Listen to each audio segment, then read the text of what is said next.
2023 as passed by Lok Sabha. जिन मान्य सदस्यों को नियम 37 के अधीन मामलों को उठाने की अनुमति प्रदान की गई है, वे अपने मामले अनुमोदित पाठ को व्यक्तिगत रूप से सभा पटल पर रखने का कष्ट करें। आइटम नंबर 16, मंत्रिपरिषद में अविश्वास का प्रस्ताव, श्री गौरव गोगोई जी। एक पॉइंट सर, सुबह जहां तक मैं जानता हूं, सुबह आपके ऑफिस में एक चिट्ठी आया था सेक्रेटरी जनरल के ऑफिस में, श्री राहुल गांधी जी गौरव गोगोई स्थान पर बोल रहे हैं। क्या हुआ सर? हम तो राहुल गांधी जी के भाषण सुनने के लिए हम उत्सुक है सर, हम उत्सुक है राहुल गांधी का। राहुल क्या हो गया ऐसे? क्या एकदम सुबह सर 11:55 इनका चिट्ठी आया है सर, अभी 12 बजे चेंज हो गया। क्या हो गया? थोड़ा हमको भी समझ में आए सर, यही हमारा request. Let me understand what has happened sir.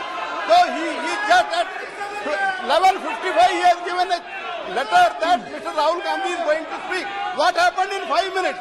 What is the problem, sir? We are very much enthusiastic to listen Mr. Rahul Gandhi, sir.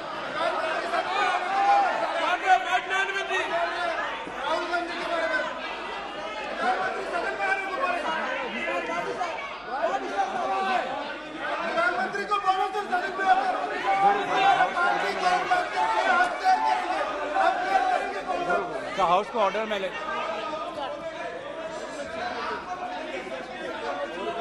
Sir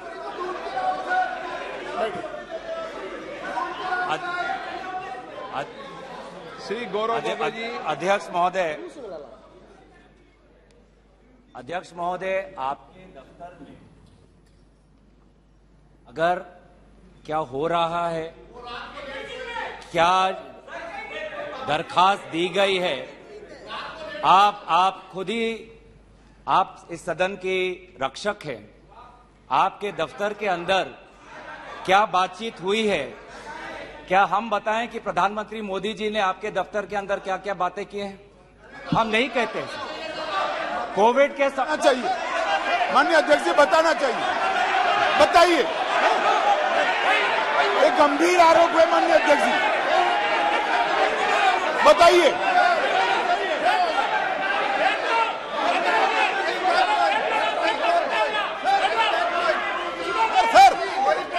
प्रधानमंत्री जी का प्रधानमंत्री जी का नाम लेते हुए और चेयर का नाम लेते हुए ऐसा अनाप शनाप आरोप नहीं लगा सकते, वो उनको बताना चाहिए। दफ्तर में जो बात हम आपके विश्वास में रखते हैं और आप जो बात हमें कहते हैं उसकी भी विश्वसनीयता हम बचा के रखते हैं। एक मिनट आप सब एक मिनट बैठिए। एक मिनट मैं बैठा हूं ना।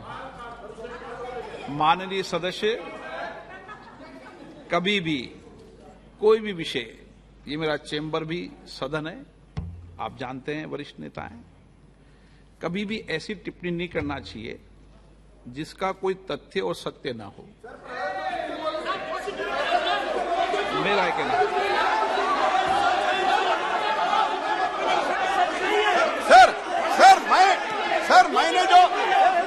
मैंने जो पब्लिक डोमेन में है सर, जो पब्लिक जो पब्लिक डोमेन में है, इन्होंने जो लेटर दिया है और प्रेस को भी कहा है, सर, प्रेस के पास अनुभव होता है, प्रेस के पास भी सर इनका लेटर है सर, प्रेस पे चल रहा है। उसके बारे में मैंने पूछा, मैंने कुछ सीक्रेट नहीं पूछा, इनका जो सीक्रेट है मैंने नहीं पूछा, लेकिन इन्होंने क्या बता रहा है, माननीय प्रधानमंत्री जी का नाम लेके शेयर कर गरिमा और एक संसद की, उनको पता है, वो बोलने तो हम भी चर्चा के लिए तैयार है, लेकिन ऐसा अनाप शनाप आरोप नहीं लगा सकते हैं। अगर मंत्री महोदय, अगर ये ऐसा नियम शुरू करना चाहते हैं कि सदन, आपके दफ्तर में जो बात होती है उसको बाहर उजागर करना चाहेंगे तो बात हम भी रख सकते हैं सर, हम भी उल्टा बात रख सकते हैं अंदर के।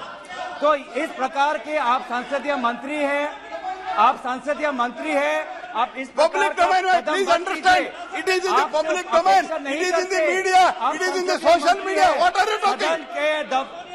हमारे अध्यक्ष महोदय के दफ्तर में जो बातें करते हैं उसको इस प्रकार से आप उसका उल्लंघन मत करिए। आप संसदीय मंत्री हैं, आप तो अपना कर्तव्य याद रखिए। आपका लेटर पब्लिक डोमेन में है। कर्तव्य याद रखिए, आप तो अपना कर्तव्य याद रखिए। अध्यक्ष महोदय, अब एक मिनट, महत्वपूर्ण विषय पर चर्चा कर रहे हैं। कोई भी ऐसा, हम इस सदन की गरिमा के अनुसार बोले, सदन की परंपराओं के अनुसार बोले। अविश्वास प्रस्ताव एक गंभीर प्रस्ताव है, तो मेरा सभी सदस्यों से आग्रह है कि वह चर्चा को गंभीरता से करे तो उचित रहेगा। गौरव गोगोई जी। अध्यक्ष महोदय, मैं इस प्रस्ताव को आपके समक्ष रखता हूं और आपकी अनुमति की अपेक्षा करता हूं कि मैं अपना वक्तव्य रखूं। अध्यक्ष महोदय, मैं सबसे पहले आपका आभार प्रकट करता हूं कि आपने इंडिया अलायंस के इस अविश्वास प्रस्ताव को आपने स्वीकार किया।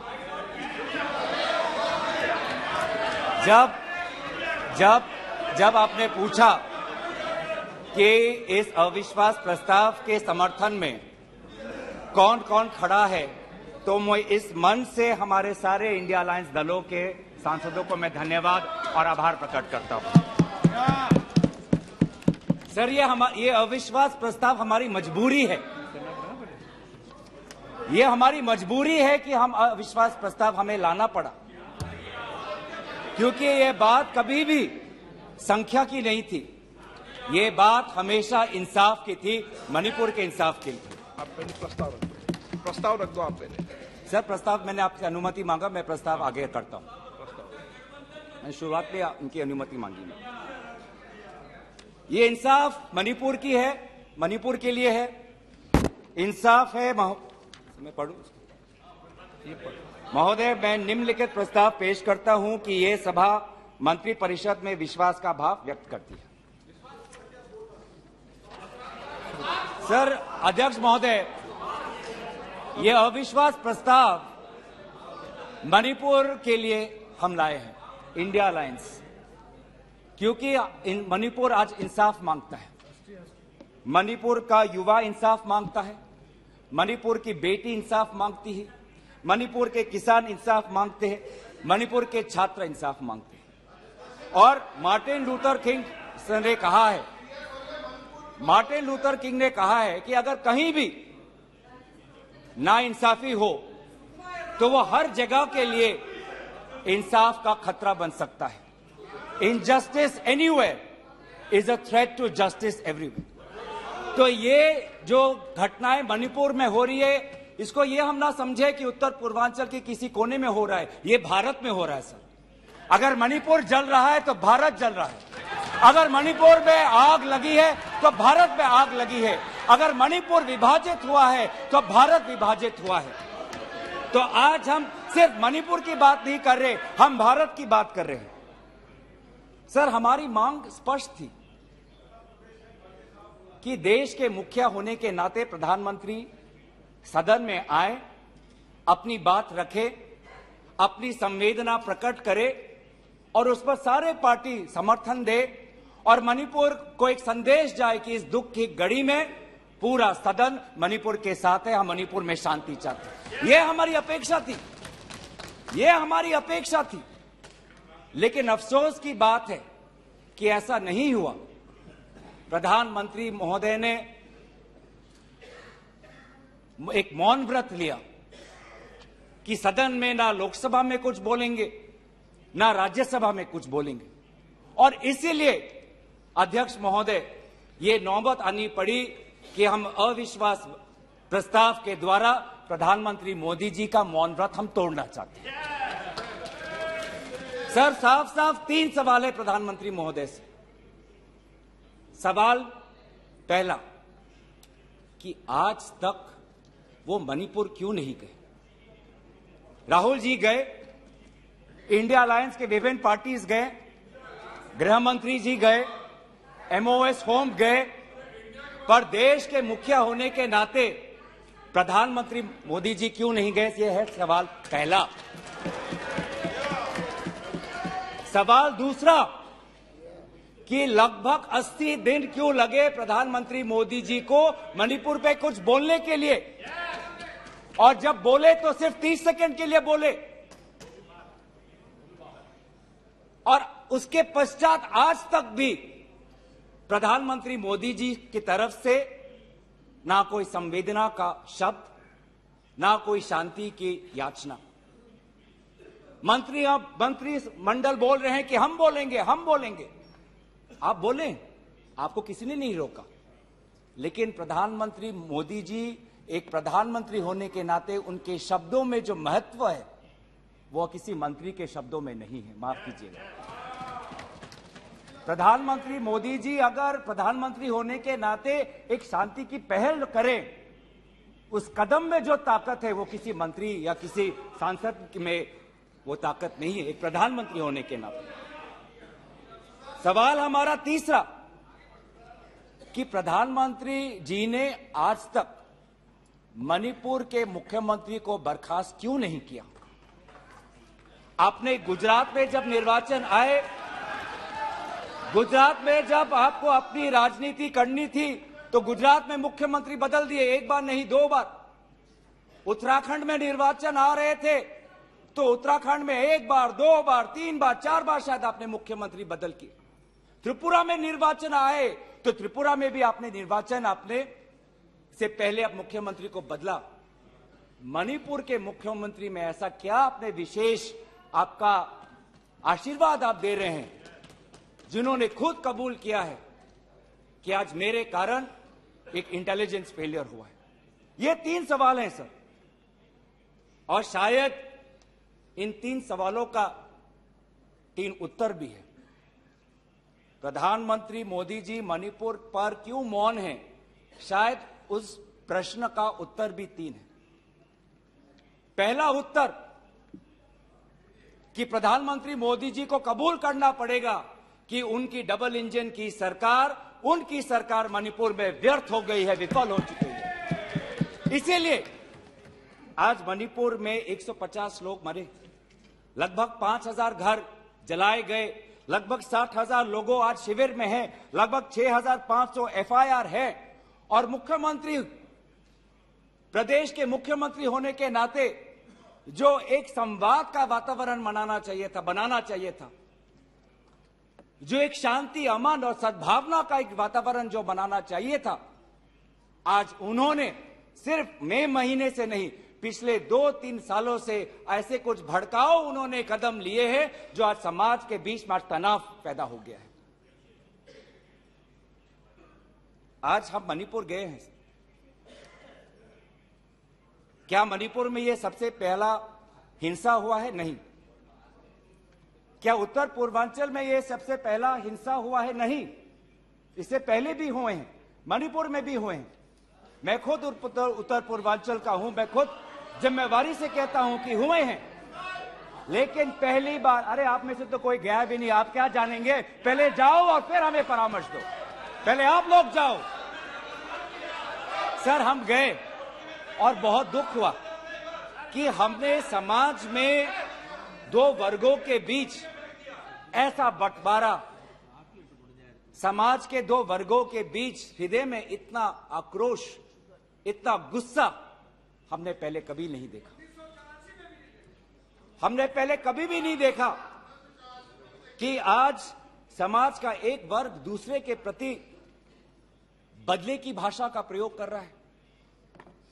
हमने कभी भी नहीं देखा कि एक प्रदेश में एक ऐसी लकीर खींच दी गई है कि पहाड़ पे एक वर्ग के लोग रहते हैं और वैली में एक वर्ग के लोग रहते हैं। अफसोस की बात है सर कि जो सरकार एक इंडिया की बात करती है, आज उन्होंने 2 मणिपुर आपने बना दिए हैं। आपके राजनीति से 2 मणिपुर आज बन गए। मैं मणिपुर के मुख्यमंत्री को इस सदन से पूर्व प्रधानमंत्री वाजपेयी जी की राजधर्मों को याद करने के लिए सलाह दूंगा, जिन्होंने कहा कि राजा के लिए, शासक के लिए प्रजा में भेद नहीं हो सकता, ना जन्म के आधार पर, ना जाति के आधार पर, ना समुदाय के आधार पर। सर आज इस माहौल में अगर सबसे ज्यादा पीड़ा किसी को झेलना पड़ा है तो महिलाओं और बच्चों को। हमने देखे हैं वो वायरल वीडियो में, उनका मैं उल्लेख नहीं करना चाहूंगा, उससे सबको पीड़ा हुआ। पर ऐसे मुख्यमंत्री जी ने स्वयं कहे कि ऐसे 100 FIRs हैं। हम भी गए हैं सर, इंडिया डेलीगेशन, हमारे संसदीय दल, उस परिवार से हम मिलके आए हैं जिसमें 2 महिलाओं के साथ इतना बुरा व्यवहार हुआ, अत्याचार हुआ। हमने ऐसे भी एक परिवार से मिले जिसमें एक 80 साल की महिला जो एक स्वतंत्रता संग्रामी की पत्नी थी, उसको घर के अंदर बंद करके जिंदा जला दिया। जो 2 महिला जिसको लेकर आज सुप्रीम कोर्ट तक ये बात गई है, उसमें से एक महिला का पत्नी कारगिल में हमारे देश के लिए हमारी सीमा को सुरक्षा कर रहा था। वो कारगिल का जवान बोल रहा है मैंने देश को बचाया, पर मैं अपने घर और अपने परिवार को नहीं बचा पाया। जब हम उनसे मिलते हैं तो हमको क्या कहें? आप लोग कहते हैं हम फोटो ऑप करने गए थे। सर, दुख के समय में संवेदना उनको देने गए थे। आज महिलाओं, बच्चों के साथ आऊंगा, अब सारे बातों पे आऊंगा, सब पे आऊंगा। धर्मीय जगह को भी बख्शा नहीं गया। धर्मीय अनुष्ठान पर भी आज भीड़ घुसी और उसका असम्मान किया। आज इंटरनेट नहीं है, आप कहते हैं कि सब नॉर्मल है, स्थिर है, आज भी इंटरनेट नहीं है, बच्चे स्कूल नहीं जा पा रहे, लोग अपनी बातें नहीं रख पा रहे। आज भी कितनी महिलाओं पर अत्याचार हुआ है, वो अपनी बात ही नहीं रख पा रहे। वो तो वीडियो वायरल हो गया, नहीं तो मुझे लगता था कि आज तक प्रधानमंत्री मोदी जी मौन रहते अगर वीडियो वायरल नहीं होता। पर ऐसे हजार से ऐसे अत्याचार हुए।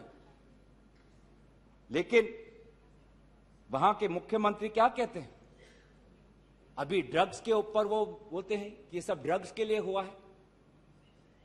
अध्यक्ष महोदय, बहुत गंभीर पूर्वक मैं ये बात अपने आपके समक्ष सदन में रख रहा हूं कि मणिपुर के मुख्यमंत्री के कार्यालय से जब एक ड्रग माफिया के बड़े नेता को वहां की पुलिस ने पकड़ा तो मुख्यमंत्री के दफ्तर से फोन गया कि उस ड्रग के माफिया को बचाओ, रिहा करो। और वो ड्रग का माफिया कौन था? वो ड्रग का माफिया आप ही की दल के ऑटोनोमस डिस्ट्रिक्ट काउंसिल के चेयरमैन थे, जो वहां पे जब इटोचा सिंह को पकड़ा गया, लोयांग नांगबंग इटोचा, जब इस व्यक्ति को पकड़ा गया तो मुख्यमंत्री के दफ्तर से फोन गया कि इसको रिहा करो। और ये इटोचा कौन है? वहीं के राज्य सरकार के PHE मिनिस्टर सुशील द्रो के भाई हैं। आज ये इन सरकार राज्य में ड्रग्स की बात करते हैं, ड्रग्स के साथ मुख्यमंत्री महोदय के दफ्तर का ताल्लुकात है। ये बात मैं नहीं कर रहा, वो पुलिस अफसर जिनको इनकी राज्य सरकार ने मेडल दिया, वो आज वो बात कर रही है कि ये सरकार ने मुझे मेडल दिया और यही सरकार मुझे ड्रग से जुड़े हुए इनके दल के नेताओं को छोड़ने के लिए कह रही है। उन्होंने अपना मेडल वापस कर दिया राज्य सरकार। पॉपी फार्मिंग की बात करते हैं। आज आपका ही narcotics and affairs of border NAB ये कहता है the scale of poppy plantation in Manipur has spread across 15,400 acres of land in the hills between 2017 and 2023. 2017 में आपकी सरकार आई थी।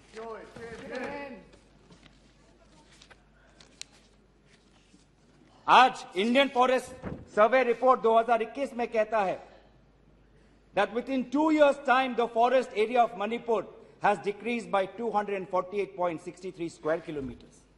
ये आपके सरकार के नजर के सामने वहां के जंगलों को काटा जा रहा है और पॉपी फार्मिंग को बढ़ावा दिया जा रहा है।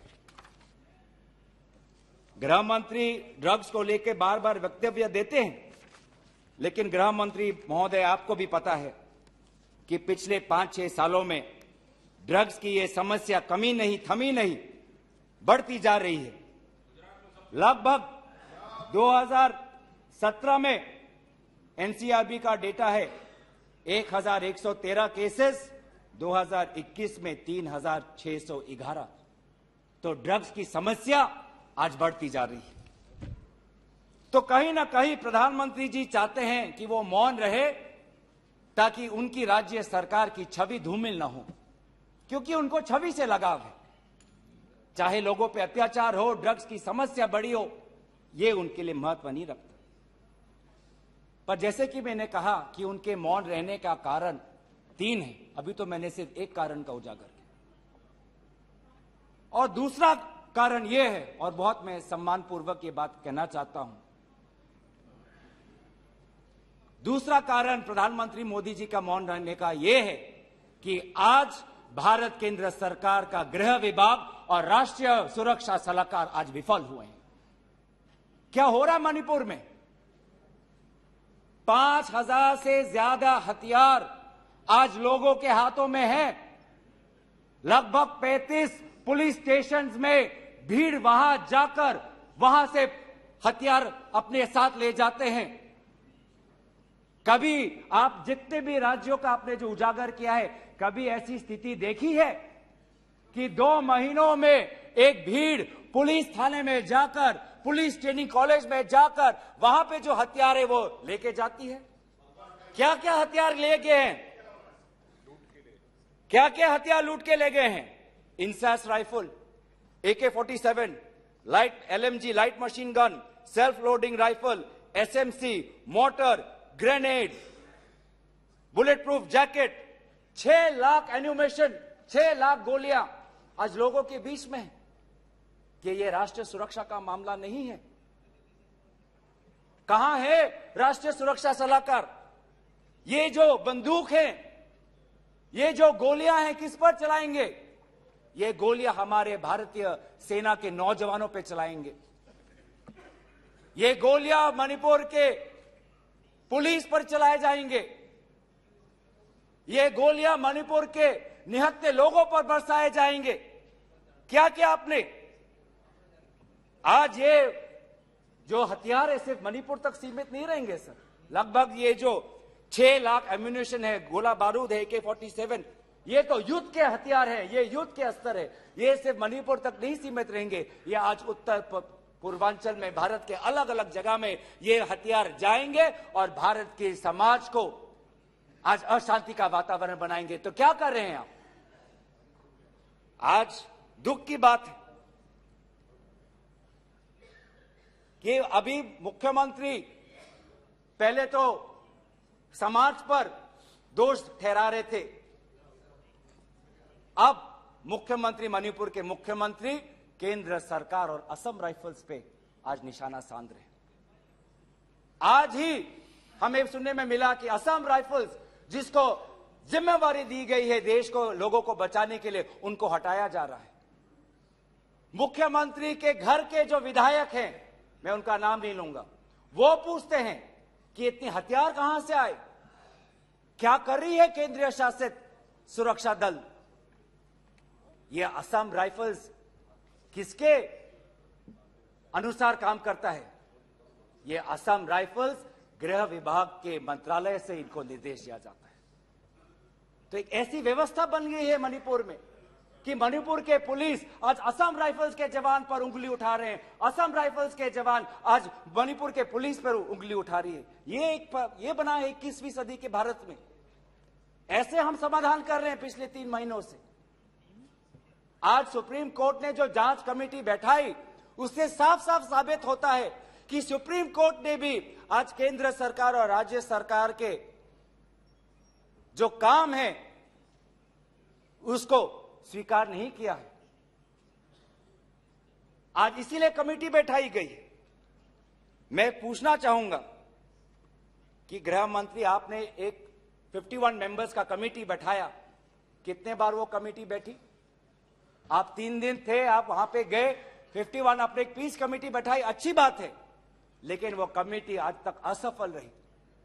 गृह मंत्री ने कहा कि मैं 15 दिन बाद में आऊंगा, पर गृह मंत्री 15 दिन हो गए हैं पर मणिपुर में दिखाई नहीं दिए। जब एक suspended insurgency group UKLF United Kuki Liberation Front का चेयरमैन एसएस हाउकेप लीगल बयान में, एफिडेविट में यह बात कहता है कि भाजपा ने 2017 और 2019 के निर्वाचन में एक उग्रपंथी संगठन का उन्होंने सहयोग लिया। एक लीगल एफिडेविट में यह बात लिखा है। यह है इनका राष्ट्रवाद, यह है इनका राष्ट्रवाद, जो राष्ट्रवाद देश की अखंडता को आज सत्य के दांव पे आज भूल चुका है। यह राष्ट्रवाद है कि जो आज देश की अखंडता के साथ खिलवाड़ कर रहा है। आज उत्तर पूर्वांचल में आपके बड़े बड़े जो भी बातें हैं सारे अभी तक नाकाम रहे। एनआरसी की बात करते हैं, आज तक एनआरसी असम में लागू नहीं हुआ। सीएए की बात करते हैं, ऐसा एक माहौल वहां पे हुआ कि पूर्व जापान के प्रधानमंत्री असम नहीं जा पाए। नागा पीस फ्रेमवर्क 8 साल हो गए, अभी तक हमने नहीं देखा कि ये नागा पीस फ्रेमवर्क में हुआ क्या है। गृह मंत्री आज नागा विधायक से अलग से मिलते हैं, मणिपुर के से आए हुए कुकी विधायक से अलग से मिलते हैं। क्यों नहीं आप सबको एक साथ मिलकर बुलाएं और शांति की अपेक्षा करें? ये अलग अलग मीटिंग क्यों? ऐसे उत्तर पूर्वांचल की समस्या नहीं सुलझेगी कि अगर आप समाज, जाति, धर्म के आधार पर बंटवारा करें। आपको साथ में लेना पड़ेगा। पहली बार हम ये देख रहे हैं कि 2 उत्तर पूर्वांचल के राज्य असम और मिजोरम के पुलिस अफसर एक दूसरे पे गोली चला रहे। ये आपकी राष्ट्रीय सुरक्षा की नीति है। इसी बात का उजागर राहुल गांधी जी ने इस सदन में किया था जब उन्होंने आपको चेतावनी दी थी कि आप उत्तर पूर्वांचल के साथ खिलवाड़ कर रहे हो। उत्तर पूर्वांचल हमारे देश का हिस्सा है, इन्होंने कहा था। आज जो तीसरा कारण मैं आना चाहता हूं जिसके कारण प्रधानमंत्री मोदी जी मौन है। पहला, उनकी राज्य सरकार विफल थी। दूसरा, उनका गृह विभाग और राष्ट्रीय सुरक्षा सलाहकार विफल रहे। और तीसरा, प्रधानमंत्री मोदी जी के मौन रहने का कि वो अपनी भूल कबूल करना नहीं चाहते। अगर वो बोले तो कि उनकी चूक हुई है राज्य सरकार से, तो ये भूल वो कभी जनता के सामने कबूल नहीं करना चाहते, मौन रहना पसंद करते हैं। और ये पहली बार नहीं हुआ है, ये पहली बार नहीं हुआ है जब भारत के स्वर्ण पदक लाने वाले कुश्ती के महिला खिलाड़ी जब सड़क पे जब विरोध कर रहे थे तो प्रधानमंत्री मौन थे। जब 750 किसान आंदोलन पे उनकी जीवन गई, बलिदान दिया, शहीद हुए तो प्रधानमंत्री मौन थे। जब 2020 में दिल्ली में रायट्स हुए, दंगे हुए, पर विदेश के एक सरकार के नेता आए थे, उस समय भी प्रधानमंत्री मौन थे। जब अडानी पर इसी सदन में राहुल गांधी जी ने प्रधानमंत्री मोदी जी से सवाल किया कि कितने बार अडानी जी एक विशेष कंपनी को प्रधानमंत्री के साथ जाने पर उनको सुविधा हुआ, तो प्रधानमंत्री मोदी जी मौन थे। जब हम बार बार पूछते हैं,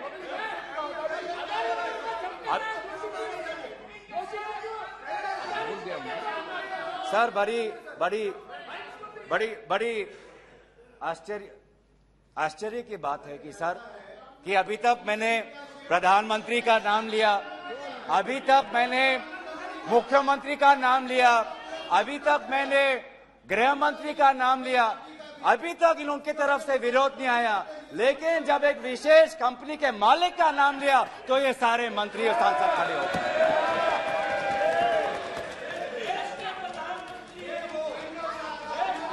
किसकी सरकार है सर? ये किसकी सरकार है?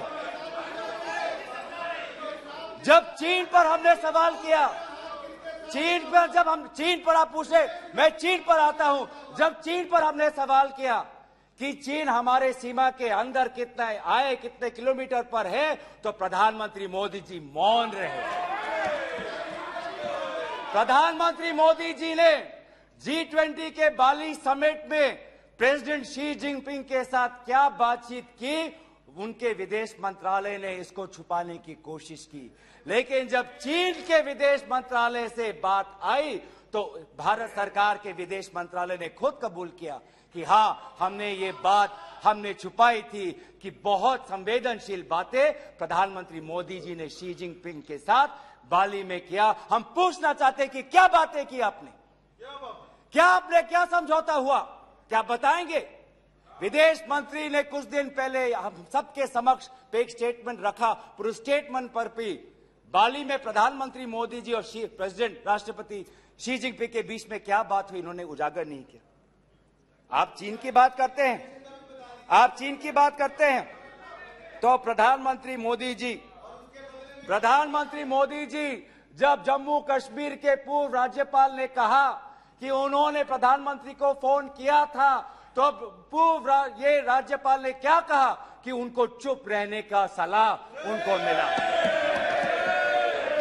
प्रधानमंत्री मोदी जी मौन रहे। जब पूर्व एक राज्यपाल ने कहा कि हमने सुरक्षा मांगी थी हमारे पुलवामा के जवानों के लिए, लेकिन हमको कोई सुरक्षा नहीं मिली, जब ऐसा गंभीर बात एक पूर्व राज्यपाल, आपकी ही चुनी हुई राज्यपाल ने रखा, तो प्रधानमंत्री मोदी जी मौन रहे। जब कोविड में सेकेंड वेव में लोग के सांसों में फाफड़ों में ऑक्सीजन नहीं था, तब प्रधानमंत्री पश्चिम बंगाल में वोट मांग रहे थे। जब मणिपुर में महिलाओं पर अत्याचार हो रहा था, तो प्रधानमंत्री जी कर्नाटक में वोट मांग रहे थे। ये कैसा राष्ट्रवाद है? यह कैसा राष्ट्रवाद है जो देश से ऊपर अपने सत्ता को ज्यादा महत्व देता है? इस देश के इतिहास में हमने दूसरे प्रधानमंत्री भी देखे हैं। हमने ऐसे भी प्रधानमंत्री देखे हैं जिन्होंने उत्तर पूर्वांचल और भारत की संवेदना को समझा। मैं उदाहरण देना चाहता हूं, जब असम में हमारा असम अकॉर्ड हुआ 1985 में, तो असम में हमारी कांग्रेस की सरकार थी, लेकिन शांति के पहल के लिए उस समय के पूर्व प्रधानमंत्री राजीव गांधी जी ने कहा कि कांग्रेस की सरकार बर्खास्त होनी चाहिए, हम एक निर्वाचन लाना चाहते हैं ताकि शांति आगे बढ़े। ये हमारा राष्ट्रवाद है कि दल से ऊपर हमारा देश, ये हमारा राष्ट्रवाद है। जब मीजो अकॉर्ड हुआ, सुन लीजिए, सुनने का धैर्य रखिए। जब मीजो अकॉर्ड हुआ 1986 में, तो मिजोरम में हमारी सरकार थी, लेकिन राजीव गांधी जी ने लालडेंगा जी के साथ समझौता करके मीजो अकॉर्ड उन्होंने स्थापना किया 1986 में, और वहां के पूर्व लालडेंगा जी मिजोरम के इंटरिम गवर्नमेंट के मुख्यमंत्री बने। और निर्वाचन यह है कि हमें सत्ता नहीं, हमें शांति चाहिए उत्तर पूर्वांचल में। अगर सत्ता खोनी पड़ी, दल का बलिदान देना पड़ा, तो उत्तर पूर्वांचल और देश की अखंडता के लिए हम वो बलिदान देने के लिए तैयार हैं। सोनिया जी को याद होगा, जब मीजो अकॉर्ड हुआ उसके अगले ही दिन राजीव गांधी जी और सोनिया जी मिजोरम गए थे, आइजवाल गए थे, और जगह जगह पर लोगों ने इन दोनों का स्वागत किया और उन्होंने कहा, स्वागत राजीव गांधी जी, वेलकम राजीव गांधी जी, आप शांति के प्रतीक हो। ऐसा पहल प्रधानमंत्री मोदी जी मणिपुर में क्यों नहीं करते?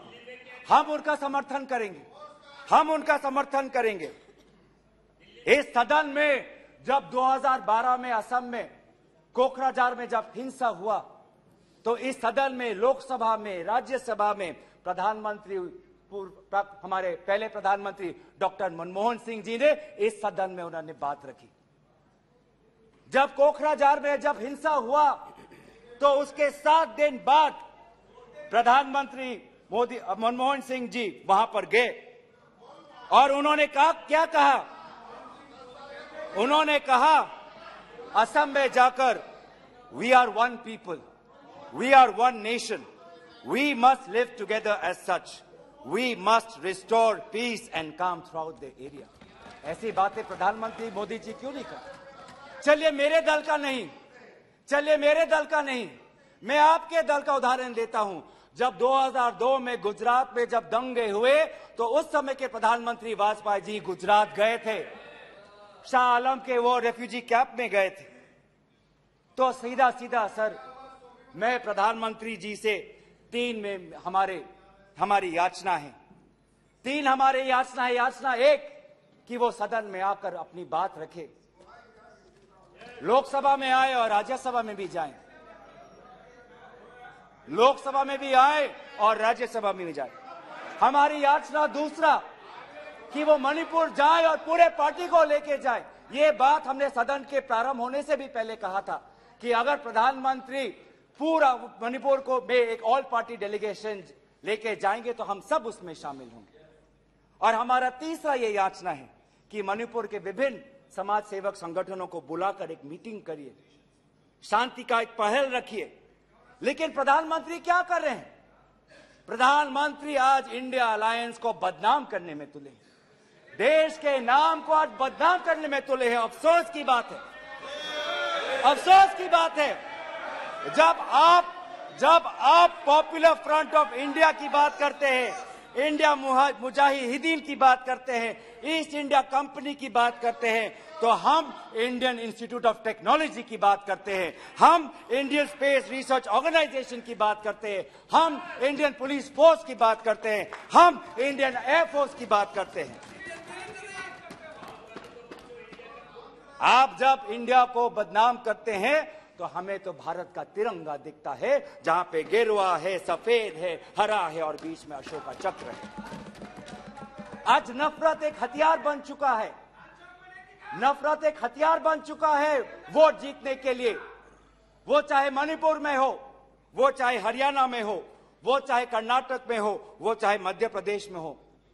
आप जितना भी नफरत फैलाएं, आप जितना भी नफरत फैलाएं, हमने राहुल जी के नेतृत्व में भारत जोड़ो यात्रा किया है। आपके नफरत के बाजार में हम जगह जगह पे मोहब्बत का दुकान खोलेंगे। हम संविधान की सुरक्षा करेंगे। Our constitution that talks about equality, liberty, justice, fraternity, हम इस संविधान के आदर्शों की हम सुरक्षा करेंगे। आप पूंजीपतियों का विकास चाहते हैं, सबका विकास कहते हैं, लेकिन करते हैं पूंजीपतियों का विकास, और वो भी सिर्फ 6 पूंजीपतियों का। आज भारत में एक ऐसा हमने व्यवस्था देखा है कि 6 कंपनियों के पास आज 25% पोर्ट है, 45% सीमेंट प्रोडक्शन है, 33% स्टील प्रोडक्शन है, 60% टेलीकॉम प्रोडक्शन है, 45% कोल प्रोडक्शन है। ये है आपका विकास का मॉडल, ये है आपका विकास का मॉडल। मैं उस कंपनी का नाम नहीं लूंगा जिससे आप उत्तेजित हो जाते हैं,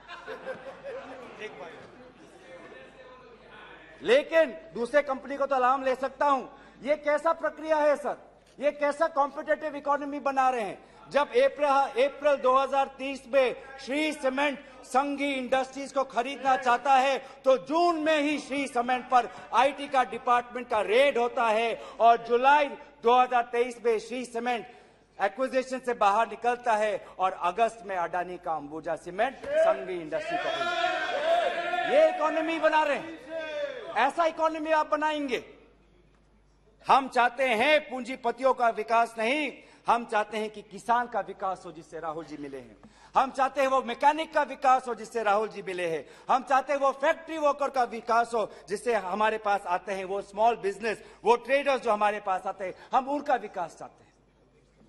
आप गरीबों की बात करते हैं, आपने गरीबों के साथ विश्वासघात किया है। आज टमाटर 2050 केजी में, पेट्रोल 102 लीटर का, एलपीजी 1200 रुपए सिलेंडर का, मिल्क आज दूध के दाम पे।